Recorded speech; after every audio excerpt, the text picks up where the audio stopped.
নমস্কাৰ আপোনালোক সকলোকে পুনৰবাৰ স্বাগতম জনাই মজিদ বন্ধুসকল বলগতে চামক আজি সন্ধিয়াৰ 7টা গুৰুত্বপূৰ্ণ খবৰ। প্ৰথমটো খবৰ দেশৰ নিবনুৱা সমস্যাৰ ভয়ংকৰ তথ্য। দেশৰ বৰ্তমান 83% যুৱক যুৱতী নিবনুৱা, অৰ্থাৎ দেশৰ 83% যুৱক যুৱতীৰ নাই কোনো কৰ্মসংস্থাপন। ভাৰতীয় নিয়োগ প্ৰতিবেদন 2024ত প্ৰকাশ পাইছে এই বিস্ফোৰক তথ্য। দেশৰ 83% যুৱক যুৱতীৰে নাই কোনো কৰ্মসংস্থাপন। ভাৰতীয় নিয়োগ প্ৰতিবেদন 2024ত প্ৰকাশ পাইছে এই বিস্ফোৰক তথ্য। উল্লেখযোগ্য যে 2000 চনত দেশত শিক্ষিত নিবনুৱাৰ হাৰ আছিল 35.2%। ইয়াৰ বিপৰীতে 2022 চনত 65.7%লৈ বৃদ্ধি পায় শিক্ষিত নিবনুৱাৰ হাৰ। আৰু ভাৰতীয় নিয়োগ প্ৰতিবেদন 2024ৰ তথ্য অনুসৰি গ্ৰাম্য অঞ্চলৰ মাত্ৰ 17.5% যুৱক যুৱতীয়ে লাভ কৰিছে কৰ্মসংস্থাপন। 2012ৰ তুলনাত 2022ত আৰ্থিক কৰ্মসংস্থাপন লাভ কৰা যুৱক যুৱতীৰ সংখ্যাও 42%ৰ পৰা 37%লৈ হ্ৰাস পাইছে। ভাৰতীয় নিয়োগ প্ৰতিবেদন প্ৰকাশৰ মুখ্য অনুষ্ঠানত উপস্থিত আছিল কেন্দ্ৰীয় চৰকাৰৰ মুখ্য অৰ্থনৈতিক উপদেষ্টা।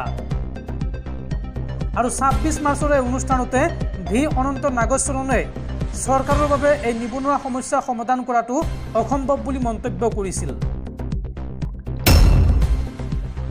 পৰৱৰ্তী খবৰ ৰাজ্যত পুনৰ সংঘটিত হৈছে ভয়ংকৰ পথ দুৰ্ঘটনা। এইবাৰ বৰপেটা ৰোডত ৰাজ্য কঁপাই যোৱা ভয়ংকৰ পথ দুৰ্ঘটনা।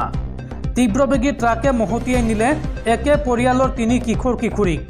আৰু এই ভয়ংকৰ পথ দুৰ্ঘটনাত থিতাতে মৃত্যু হৈছে 3জনৰ।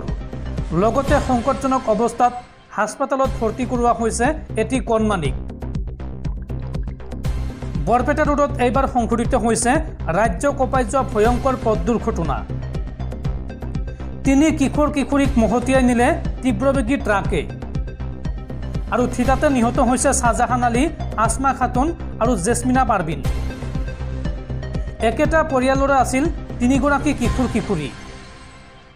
মৃত শাহজাহান আলীৰ বয়স 15 বছৰ, আসমা খাতুনৰ বয়স 11 বছৰ আৰু জেছমিন পাৰবিনৰ বয়স 15 বছৰ। নতুনকৈ ক্ৰয় কৰা স্কুটি লৈ পেহীয়েকৰ ঘৰলৈ গৈছিল তিনিও। আৰু বৰপেটা ৰোডৰ জামতলত সংঘটিত হৈছে এই শোকাবহ পথ দুৰ্ঘটনা। সংকটজনক অৱস্থাত এটি কণমানিক হাস্পাতালত ভৰ্তি কৰোৱা হৈছে। আৰু এই ঘটনাক লৈ সমগ্ৰ বৰপেটা ৰোডত শোকাবহ পৰিৱেশ। আৰু এই ভয়ংকৰ পথ দুৰ্ঘটনাৰ পিছতে ট্ৰাকৰ দৌৰাত্মৰ বিৰুদ্ধে ৰাজপথলৈ ওলাই আহিল শ ৰাইজ আৰু সাব্যস্ত কৰিলে প্ৰতিবাদ। পৰৱৰ্তী খবৰ ভাৰতৰ চুবুৰীয়া ৰাষ্ট্ৰ চিৰবৈৰী পাকিস্তানক এইবাৰ সহায় কৰিলে ভাৰতে। মাজ সাগৰৰ পৰা 23 গৰাকী পাকিস্তানী নাগৰিকক উদ্ধাৰ কৰিলে ভাৰতীয় নৌসেনাই। আৰু ভাৰতীয় নৌসেনাৰ এই বৃহৎ সফলতাত এতিয়া সমগ্ৰ বিশ্বজুৰি চৰ্চা। মাজ সাগৰৰ পৰা 23 গৰাকী পাকিস্তানী নাগৰিকক উদ্ধাৰ কৰিলে ভাৰতীয় নৌসেনাই। আৰৱ সাগৰত সোমালিয়ান জলদস্যুৰ বন্দীত্বত আছিল 23 গৰাকী পাকিস্তানী। আৰু 12 ঘণ্টাজোৰা অভিযান চলাই উদ্ধাৰ কৰিলে আটাইকে। ভাৰতীয় নৌসেনাৰ এই সফলতাক লৈ এতিয়া সমগ্ৰ বিশ্বত চৰ্চা। জলদস্যুৱে অপহৰণ কৰা জাহাজখনৰ সকলোমে উদ্ধাৰ কৰিছে ভাৰতীয় নৌসেনাই। অভিযানকালত আত্মসমৰ্পণ কৰিলে সোমালিয়ান জলদস্যুৰ দলে। নৌসেনাৰ যুদ্ধজাহাজ INS সুমেদাই চলাইছিল এই অভিযান। ইৰাণী জাহাজ FBI কাম্বাক উদ্ধাৰ কৰি আনিলে ভাৰতীয় নৌসেনাই। আৰু মাজ সাগৰৰ পৰা 23 গৰাকী পাকিস্তানী নাগৰিকসহ অপহৰণ কৰা জাহাজখনৰ উদ্ধাৰ কৰিলে ভাৰতীয় নৌসেনাই। বন্ধুসকল তাৰপিছত 4 নম্বৰ খবৰটো জনোৱাৰ আগতে আপোনালৈ এটা সৰু ৰিকুৱেষ্ট, যদি তেওঁলোকে এইটো ভিডিঅ'ত লাইক কৰা নাই তেন্তে প্লিজ এটা লাইক কৰি দিয়ক। আৰু এনেকুৱা ধৰণৰ নতুন নতুন ভিডিঅ' পাবলৈ চেনেলটো ছাবস্ক্ৰাইব কৰি কাষত থকা বেল আইকনটো প্ৰেছ কৰি ৰাখক। পৰৱৰ্তী খবৰ বুঢ়া বয়সত পুনৰ বিয়া পাতিব AIUDF প্ৰধান মৌলানা বদৰুদ্দিন আজমলে। আৰু এইবাৰ বদৰুদ্দিন আজমলক বিয়া পতাৰ বাবে গ্ৰীণ ছিগনেল দিলে মুখ্যমন্ত্ৰী হিমন্ত বিশ্ব শৰ্মাই। হিমন্ত বিশ্ব শৰ্মাই এই সন্দৰ্ভত মন্তব্য কৰি কয় যে নিৰ্বাচনৰ পূৰ্বে বিয়া পাতক আজমলে, অন্যথা নিৰ্বাচনৰ পাছত ৰাজ্যত আহিব ইউনিফৰ্ম চিভিল কোড চমুকৈ UCC। তেতিয়া কিন্তু বিয়া পাতিব নোৱাৰিব আজমলে। এই মন্তব্য হিমন্ত বিশ্ব শৰ্মাৰ। বদৰুদ্দিন আজমলক এইবাৰ বিয়া পতাৰ অনুমতি দিলে মুখ্যমন্ত্ৰীয়ে। মুখ্যমন্ত্ৰীয়ে এই সন্দৰ্ভত মন্তব্য কৰি কয় যে আজমলে বিয়া পতাত এতিয়া কাৰো আপত্তি নাই। আজমলে বিয়া পাতিলে বিয়া খাবলৈ যাব মুখ্যমন্ত্ৰী। নিৰ্বাচনৰ আগতে বিয়া পাতিবলৈ ক'লে আজমলক। অন্যথা নিৰ্বাচনৰ পাছত বন্ধ হ'ব ৰাজ্যত বহু বিবাহ। নিৰ্বাচনৰ পিছতে দেশত আহি আছে ইউনিফৰ্ম চিভিল কোড চমুকৈ UCC।